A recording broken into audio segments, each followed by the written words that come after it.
Granada oli jällegi minule üllatus. See oli linnake, mille ma avastasin vaid tänu sellele, et internetis oli nimekiri, mis linnasid võiks külastada Hispaanias olles ja see oli üks neist. Kohale jõudsin ma eelmisel õhtul ja ööbisin Granada ääres. Granada asub Andaluusias mägises piirkonnas ja seal elab umbes 230 000 inimest. Siin on kätte jõudnud juba hommik oli krõbe. Tegelikult oli sooja 2 kraadi, aga porilõigud olid jääs ja hiljem kesklinnas ka autod olid härmas, minu auto millegipärast härmas ei olnud. Nii et oli jahe, aga kõigele vaatamata magamistoa vaade ja vannitoa vaade siin hambaid pestes oli ikkagi lummav. Minuga seal samas oli tegelikult öösel veel üks vänn ja hommikul olid juba kohal koertejalutajad ja siis sportlased, et nii jooksjad, kepikõndjad, jalgratturid, et siit lähevad siis mingid matkarajad või asjad ööbimiskohast. Ja see koht sai leitud jällegi tänu Park for Nightile, et igati super koht, kus olla. Tukril oli muidugi hommiku hämmastus suur, kui ta pidi jääd lakkuma, sest vett ei saanud kätte.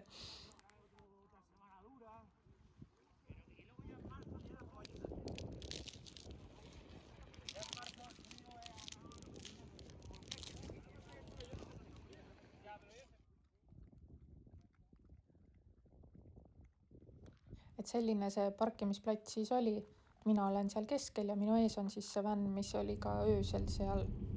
Et nemad olid juba eelmisel õhtul kohal. Tee sinna oli, see viimane ots oli hästi kehva, hästi suurte aukudega, nagu kraatrid kohe, et siuksed sügavad. Et jumal tänatud, et ma sõitsin aeglaselt eelmisel õhtul ja märkasin neid õigel ajal, sest need augud olid seal ikka päris tihedalt.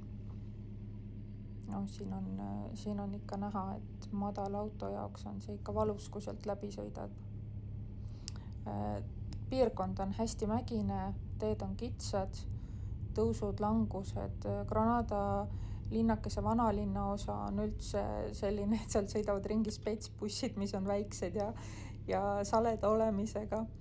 Liiklus on paljudel tänavatel ühesuunaline ja kui ei teaks, siis pakuks, et need tänavad on ainult kõndimiseks. Aga nõnda kõrgel olles oli vaade muidugi maastikule väga lummav ja väga äge. Õhtul sealt auto kõrvalt päris ülevalt nägi tuledes linna ja see oli ka muidugi hästi vahva. Tegelikult seal auto juures oli üks mast ja selle masti juures õhtul mingi pere sõpruskond käis püssi laskmas, et lasid siis plekkpurkide ja muu taolise pihta, et lapsed olid ka kaasas ja koerad. See on nüüd see, kus ma ööbisin ja see torn, millest ma siis rääkisin. Ja siin ma juba sõidangi siis linna poole, aga enne seda tegin veel ühe peatuse, et tahtsin seda nii-öelda vaadet nagu veel jäädvustada.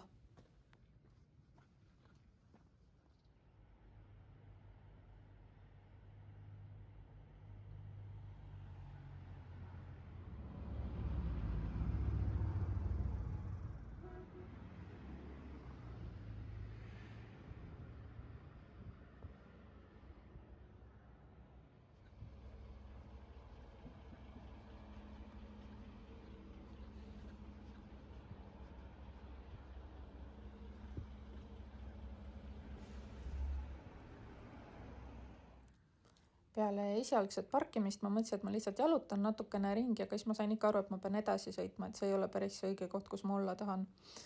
Ja see sõit sinna päris alla vanalinna, et tänavad olid ikka nii kitsad ja kohati oli päris hirmus.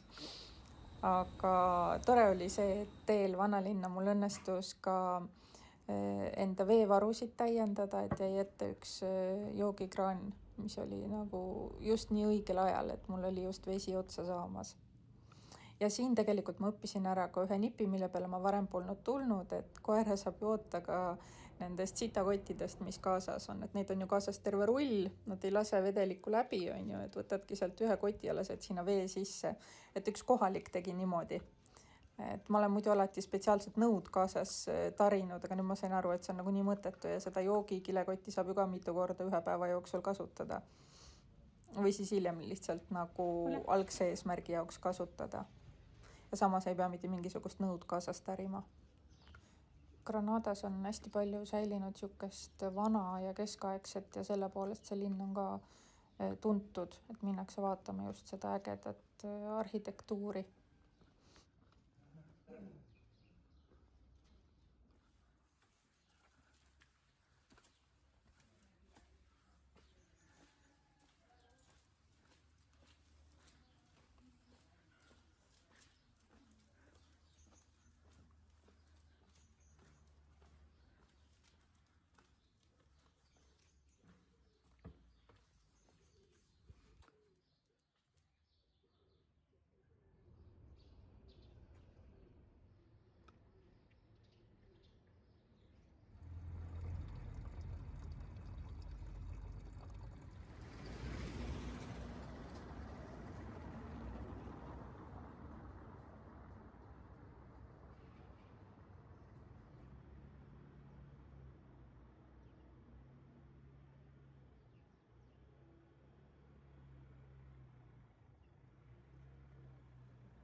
Esimese hooga parkisin sinna, kuhu sai, aga siis autost välja tulles avastasin, et kõrval on parkla, et seal olid mõned vabad kohad ka, nii et sain oma auto nagu nii-öelda õigesse kohta ära panna.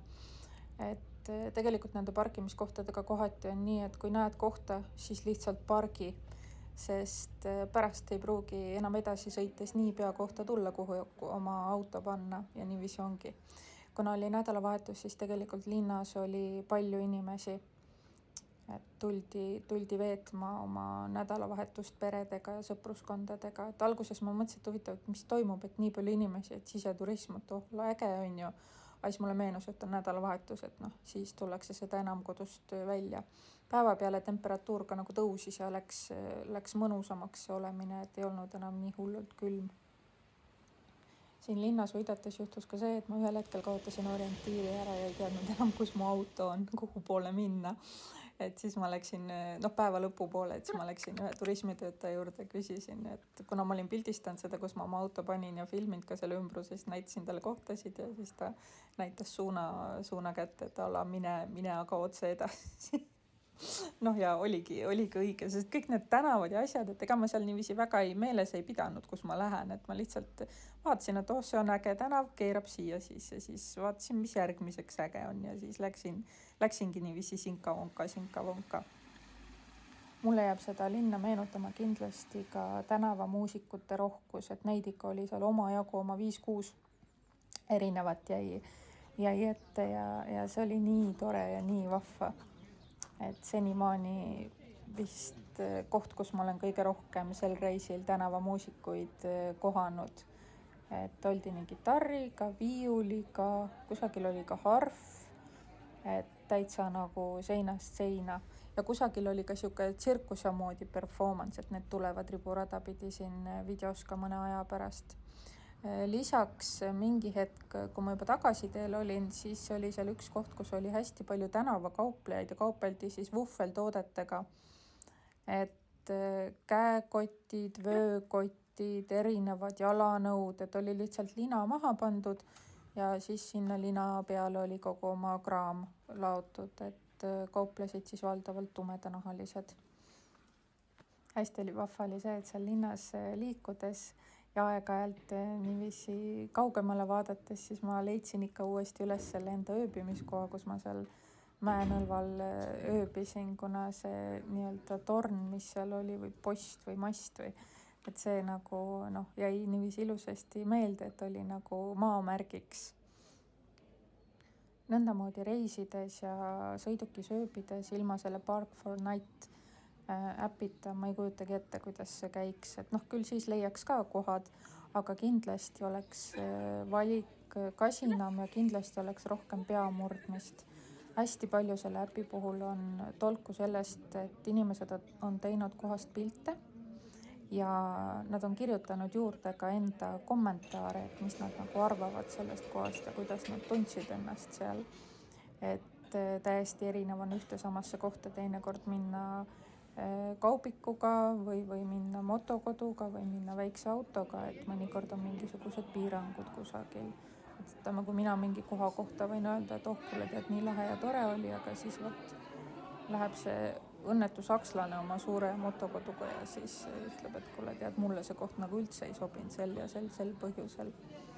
Et seal Park for Night äpis on päris palju sihukest ausat väljaütlemist, et kuidas nagu seis on, et see, mida seal kirjutatakse, mina julgen küll uskuda ja ma ikka päris palju teen sellest järeldusi, et kui kohale on pandud, seal saab anda ka hinnangu kuni 5, 1–5 ja kui see hinnang on ikkagi mingisugune, ma ei tea, 3 pudinatega, siis ma ikka otsin midagi muud võimalusel.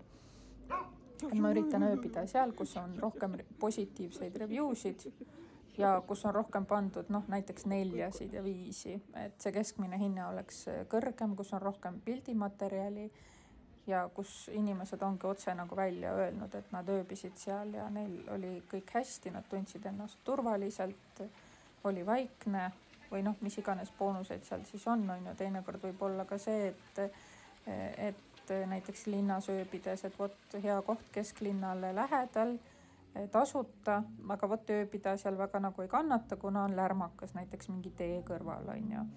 Et see jah, täitsa nagu oleneb situatsioonist, aga igatahes igapäevaselt see Park for Night on minul äpina kasutuses ja sellest on olnud väga palju abi. Granada oli ka linn, kus ma tegin omale rõiva shoppingut ja ostsin siit Turu tänavalt haaremipüksid. Et olen väga rahul oma ostuga. Lisaks oli palju toredat keraamikat ja ägedaid nahast kotte. Aga nagu ikka nendel turistitänavatel, et kõik need nännimüüjate kohad, kõik on ühesugused, kõik on üks ja sama kaup. Ma ei tea, kas need kõik kohad kuuluvad ka nagu umbes ühele firmale ja neil on nagu mingid väiksed putkad siis nii-öelda püsti pandud, siis täpselt üks ühele on see kaup, hinnad on ka nagu samad. Et sellest iseenesest on mingis mõttes nagu kahju on ju, et alati siukses kohas tahaks ju näha midagi muud kui seda, mis on Aasias toodetud, et tahaks näha kohalikke kunsti, mingeid väiketegijaid. Aga võib-olla need tulevad siis välja rohkem kõrghooajal oma väikeste lettidega, et ma nägin tegelikult ühte noort neiut, kes müüs enda pilte, et siis üks ja ainumas. Oi, see kuju oli vahva. Ma esialgu ei jaganud ära, et see ei ole päris kuju. Nagu nii paari esimese sekundi jooksul. Ja siis, kui ta mulle silma pilgutas, ma nägin, et tal on nagu telefon käes, siis ma sain aru, millega on tegu. Oi, see oli ka väga lõbus hetk. Ma naeran nüüd ja naersin toona ka jupp aega. Mõnda kohta põikasin ma kähku ka sisse, et panin koera kuskile posti külge kinni, aga need olid sellised supp sisse, supp välja käimised, et kusagil väga nagu põhjalikult süveneda ei saanud ja siia Royal Chapelisse ma nagu ei jõudnudki või ei saanudki, seal tegelikult oli ka mingisugune rahvasumm oli ees, et on kohti, kuhu ikka koeraga ei saa ja nii lihtsalt on. Vot siin on üks tore tänavamuusika. Tänu nädalavahetusel oli Granadas tõesti palju inimesi, et siuke tunne oli juba nagu oleks kõrghooaeg käes, et väga niisugust melu ja rahvarohkust oli kõikjal. See oli natukene harjumatu, sest muidu ma olen igal pool sattunud vist uitama tööpäevadel valdavalt. Ega ma siin väga ei vaata, kas on laupäev, pühapäev või tööpäev, sest mul isiklikult nagu väga vahet ei ole. Et siis oli jah siuke huvitav.